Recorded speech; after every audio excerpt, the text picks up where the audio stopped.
Hello, friends and beautiful people. I thought I would give you a quick garden update and also some fun Amish facts because they're just things that as we've been around the Amish more, we're learning ourselves.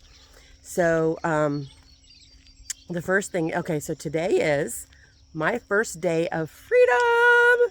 Of course, we're broke as a joke, but I am no longer doing the big girl job, and now I am just a retail shop owner, which thrills both of us to death.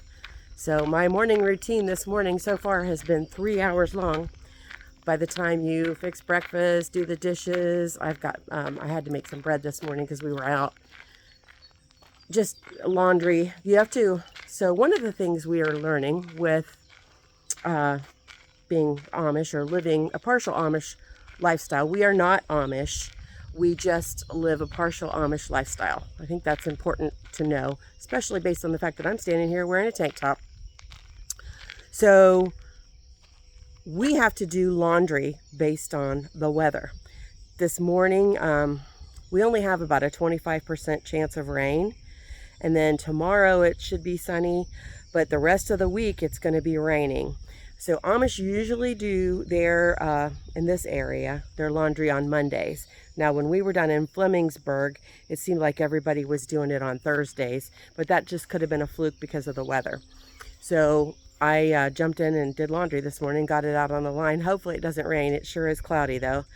And if it rains, then it'll stay out till tomorrow, and tomorrow it'll dry. So that's one thing. Another thing is, I think I've shared with you already that my Annie girl is pregnant. That's not something that Amish, I don't want to say celebrate, but it's not like they're going to have baby showers for her or discuss it in public. They don't tell children about pregnancies, that someone's pregnant or someone's not pregnant. It's just all of a sudden Annie will show up with a baby. And I'm sure they have their reasons for that, but it's really hard for me to not ask Annie questions about her pregnancy in front of Ida's boys. So that's something I'm really working on. Another thing that you may not be aware of is that my name is Joe's Cynthia. It's not Cynthia. And the reason why is because the Amish reuse a lot of the same names. So Annie becomes Jonas's Annie, so that they know which Annie people are referring to. And Ida is Andy's Ida. Some of this stuff gets to be tongue twisters, but it's something I just learned, and it makes sense. But even though I think we're the only Joe and Cynthia, I'm still Joe's Cynthia. And I like that. I like being Joe's Cynthia. It's just kind of funny. And it's easier to say than some of theirs. The other thing is Amish only do church every other week.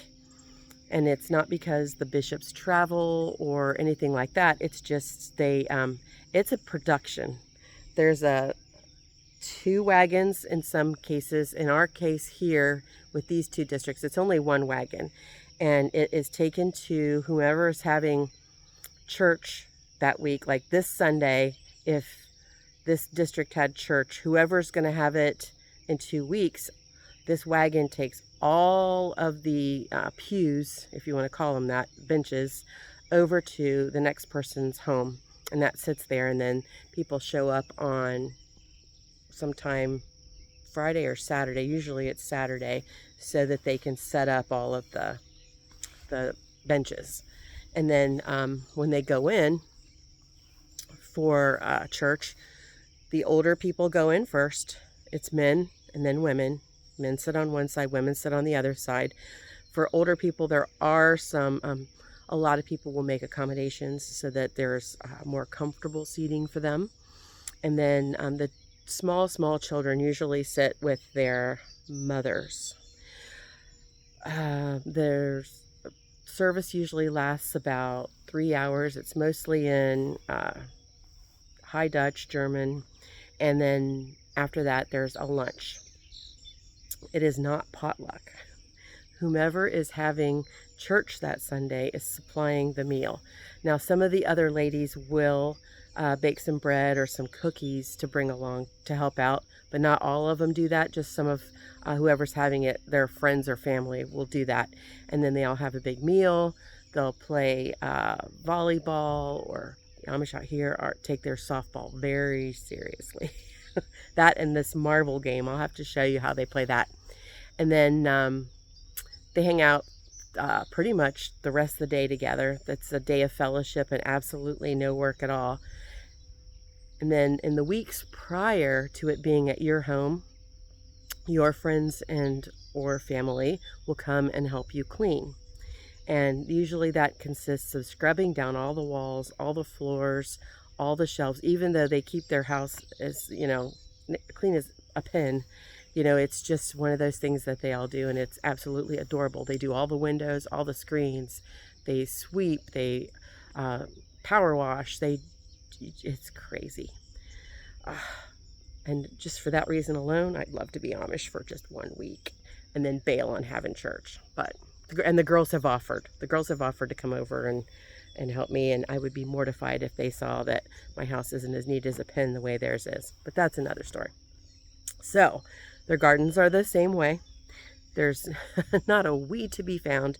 And if I allowed myself right now, I would feel like one incompetent gardener. They all have, their gardens their plants are twice, 4, 5, 10 times the size of mine. Just depends on what you're looking at. They don't trellis anything here. Not their tomatoes, not their peas. I was looking at Annie's peas yesterday because they had a new foal and I had to stop and see it. And I was looking at her peas and they're just in a big bush on the ground. I don't know.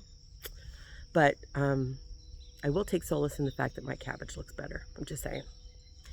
Her corn is up to my knees. And I don't know, they buy all their plant starts. And so in my defense, I started everything in the basement. Nothing is as big as I wanted it to be, or it usually is when I have the high tunnel.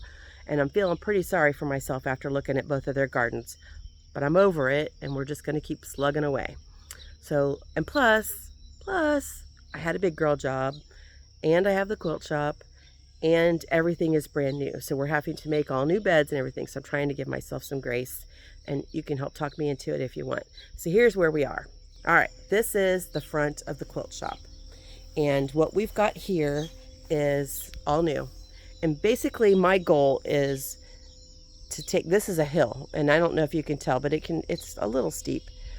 I want to make it eventually so that from here to here is all planted with something. And the reason why is to help hubs or whomever's mowing when they're on the mower, so that they don't have to have a bunch of weird angles and stuff to cut.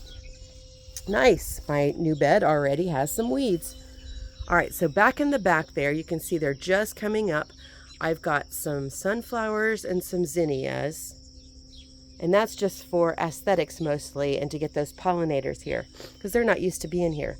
The Amish aren't real big on making sure they have pollinators, or why you would want to do that. This here is all calendula, and this is for my calendula salve that I make. And then, obviously so we need it for herbal, we need it for seeds, and we need it for pollinators.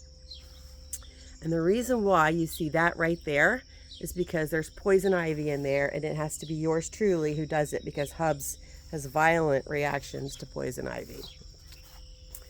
So here we have a little hyssop, and now it's important to know that everything that you see, until I tell you otherwise, I started from seed in the basement.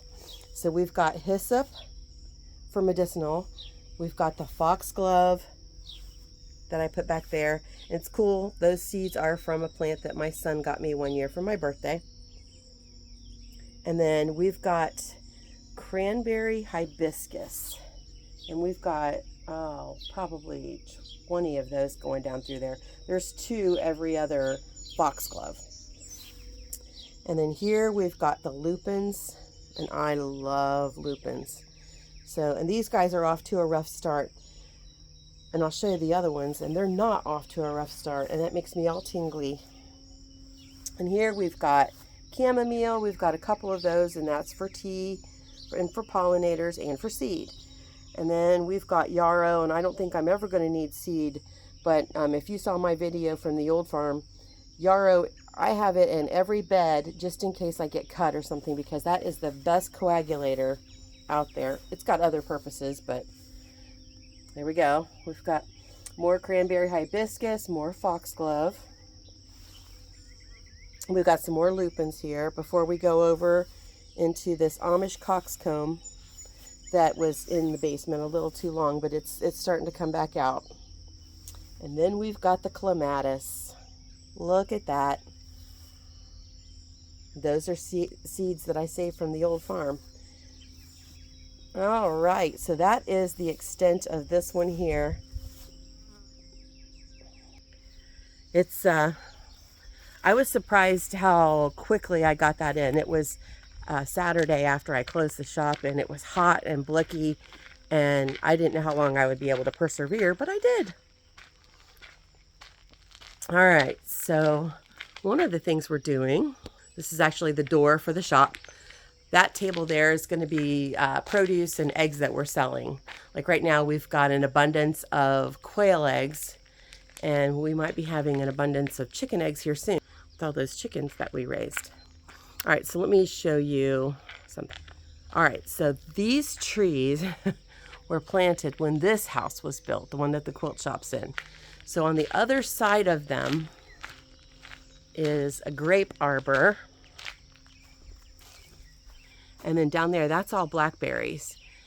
And honestly, I don't usually come down here without my work boots on, because I've been told by my mama that copperheads love blackberries. And so I always try to make, looky, we've got grapes. And we have not tended to this little bush at all, or this little arbor at all. So as you can see, it needs a lot of work, but Hubs was more worried about the ones he was planting. The same thing on the blackberries. But it looks like we're gonna have an abundance here. And this goes all the way down on this side of the trees. And I'm sure at the time that they put all this in, it made sense.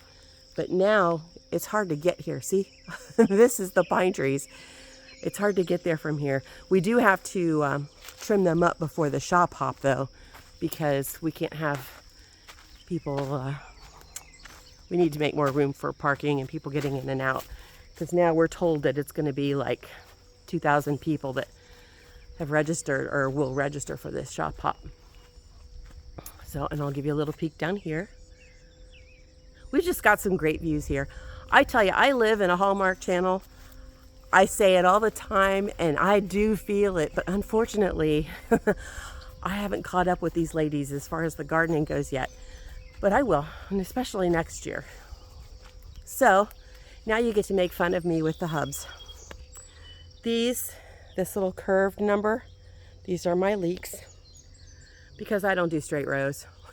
Look at my moringa. Oh, good Lord. Anyway, I planted some moringa down here. And moringa is an anti-inflammatory that we have planted for the Hubs. And I had some extra celery. And so I just plopped some of it down in between the moringa, because this moringa is going to get 10 to 25 foot tall. And it'll shade that celery and hopefully help it. Look, I still got that many left. And then I did do another borage here. Borage is, again, for a lot of different reasons, not the least of which is medicinal. And there's my chives, and I'm going to be honest, I kerplunked those in the ground just to get them in the ground. Because one thing about the allium family, any of your onions or anything like that that you're starting from seed, once they get so far, you're done. You're not going to get, your bulbs aren't going to get any bigger. You're not going to get, they're just waiting to die. You're just watering them and waiting for them to die. All right, here are the strawberries. I've been out, I've done a couple pickings on them, and I'm not impressed. They're small and they don't have very much flavor. I miss the ones we had at the old farm. So this fall, I'm going to pull all of this out, I'm pretty sure. Not only that, but there's these railroad ties that are just leaching chemicals into this dirt. So all of it's going to come out. We're going to replace all the soil. I'll do it. I'll have a couple of my friends help, but it's all going to come out. I don't want, part of the reason we are living here and doing what we're doing, we want to know what's in our food. And right now we know that if we eat those strawberries, it's going to have a lot of chemicals in it. So luckily the blueberries are far enough away from those that I don't have to worry about them. And they're, two of them Hub's hit with the weed whip. That's why you see the tomato cages around them. It's to save them. They begged me to do it. They were worried Daddy was coming back with the weed whip. All right. So then here's another crazy, this is another crazy flower bed. So if you look, when he comes with the mower, this was a hot mess and it was hard to do. Plus you've got a gas line going into the house and now an electric line going into the house. So I just had him till all this up and we started planting all the things.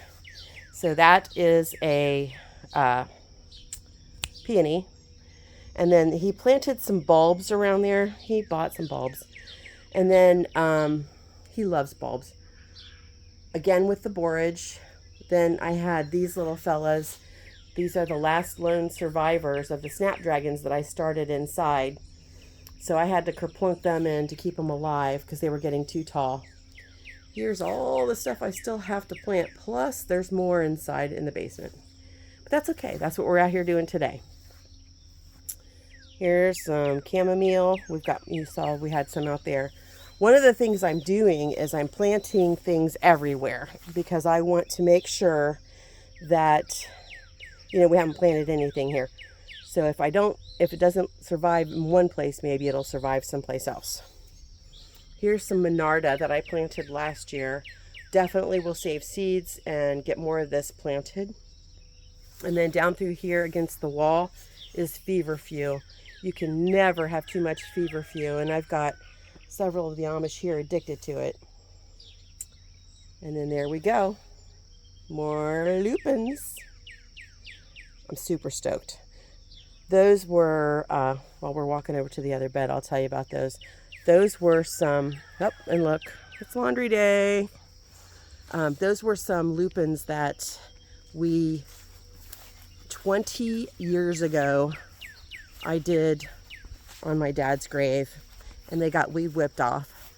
And there was 3 different kinds of seeds. I still had them, and they've been moving around in this decorative little canister thing for forever.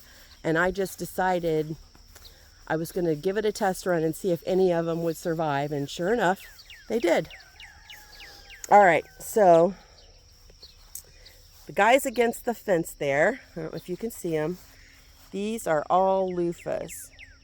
And those holes you see are little crawdad holes. Not thrilled, because I did just get rid of all those. And I don't know if you can see them or not, because they are, we have this abundance of onions. I planted onions, a little double row, all down through there to see if it's true that would help disguise my loofahs from the squash vine borers. And look, I just planted this Saturday, and he's already got an issue. And I'll have to look. It's probably more of the leaf beetles. But these guys are the trombocino squash. And so in between them, there's a little bitty hyssop, but he'll be okay. He'll come back later. These onions are Walla Wallas. So if nothing else, we know they're not going to get a big bulb on them. We'll leave a lot of them in the ground, and we'll just use them for seed for next year. Next year they will seed, and then we'll use them. Because, onion seeds are only good for a year. All right, so here we are again. Down through here, there's the thornless blackberries. And then down on that far end are some Yukon potatoes. And then you can see the changeover into the sweet potatoes. So we've also got castor beans that we plant in with the potatoes, and that just discourages mice, squirrels, chipmunks, and things like that. This row here, Hubs has got all planted with more potatoes. And then back there, he went ahead and got all of his corn planted. I am a hiller when it comes to corn because corn roots will grab on the sides of the hill and go down, and it gives them more stability for windstorms. So I've turned Hubs into a believer, and God love him, he healed. So here's what happens when Hubs takes away my line. There was a line that went down through here that kept me straight with my tomato cages. So see how nice and straight those are? Well, these down here are straight, but they're about a foot over. So I got to have him restring it so that I can replant it. And then down on this end down here, I'm going to plant my garbanzo beans. And then here are just the San Marzano tomatoes, and they're starting to come out of shock. And then here are the Amish paste. And pretty much all the basil's starting to come up. I haven't checked the nasturtiums. I don't see any cosmos coming up yet. I planted, I don't know if you remember, down through here, I did some cosmos. It doesn't look like it's coming up yet, but it's supposed to rain for like 3 or 4 days straight. So if it's going to come up, it'll come up now. And see here, it's not that my tomatoes aren't doing well. See the footprint and that footprint and that footprint? The deer has come through. But what's weird, see the ones that are a V going that way? Didn't touch them. Only the ones where the V is going this way, because they're coming off that hill and plopping down through here. So they have stomped on my comfrey. Most of it you can see down at the bottom. It looks like it's going to be okay, but there's a couple of them that are on the struggle bus, and that little deer, he and I are going to go around this November if he doesn't straighten it up. So that's that garden. There's the asparagus. Pretty much all of the crowns did well. I got a hoe down in between the rows. I lost 2, that one and that one. I'll take it. And there's a borage that is doing much better than all the others. And then I'll see if you can see inside my tent. Can you see? That's my Brussels sprouts. Aren't they beautiful?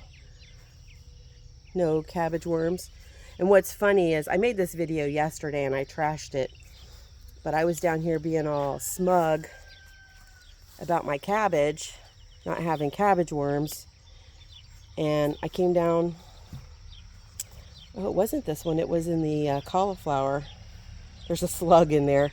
And then, so I've got to get into the cauliflower one and figure out where this slug is. And then there's Hubs's radishes. So down through here, I've got zinnias and sunflowers. And that's for pollinators and for seeds. And because when I sit on the porch, it'll be beautiful. All right, then here is the cucumbers. And what we've done with the cucumbers is I started this dill ahead of time because we wanted that scent to disguise them from the cucumber beetles. And that has worked for me in the past. So we'll see if it works for us here. But I'm super stoked about, and these are just eating cucumbers. These aren't the pickling cucumbers. I'm going to get those in the ground today, hopefully. Super stoked because we had great germination rates on that. And guess what? Those were saved seeds. All right, so here are some more peppers. We've got cayennes and we've got my paprikas. I love my spicy paprikas. And I think that's pretty much all that's down through here. There might be some Marconis. I'll have to look. And then there's the champagne bubbles tomatoes and some other tomatoes similar to that. Just like little small salad tomatoes. Down through here are our bell peppers and a couple other different ones. That's fennel. And I put fennel in between the two kinds of peppers to attract beneficials, to have a habitat for the black swallowtails, and to have seed and spice to cook with. See that dill? That's why we have to hurry up and get that in the ground. And then there's 2 more fennels I have to plant. And can you see the 2 that are planted there? There's the peas, celeries, and onions. And I don't know if I did a video on it or not, but over here, don't judge me. Do not judge me. This is that area I told you I was working on. And I did. I worked that much on it. Then I ran out of time. So I saw where somebody cut off their onions as they were a little bit bigger. Cut them down to like the size of your hand. And I thought, I'm going to have so many onions, I'm just going to try it. It worked so far. So we'll see how big the bulbs are later. None of them are really popping out of the ground the way I want them to, but this soil here goes from being really good soil to where the horses were to clay. So it's hard to tell. You don't know until you get down there. And then my carrots need weeded. And they're right there. And the beets. We're almost done, friends. This is my Yankee cabbage blend, or lettuce blend. And it's doing really well. But look, the leaf beetles got all of the arugula. I did put some diatomaceous earth on there, but with the fog and the rain, it just doesn't stay on. Again, lettuce is okay. Arugula is a hot mess. And then that fennel down through there is all doing really well. And down through here, I reworked all this dirt because it was, look, it was clay. Reworked it all, put some, a couple bags of this compost that they swear by down here because we haven't been able to start composting yet, and replanted my marigolds, so hopefully we'll know they'll come up. So I know this is a super long video. If you hung out with us for the whole thing, I appreciate you. I just wanted to give you an update, and I did want to kind of throw in some of that Amish trivia because I thought that was fun. Until next time, friends, be blessed and be a blessing. I'm about to go get muddy.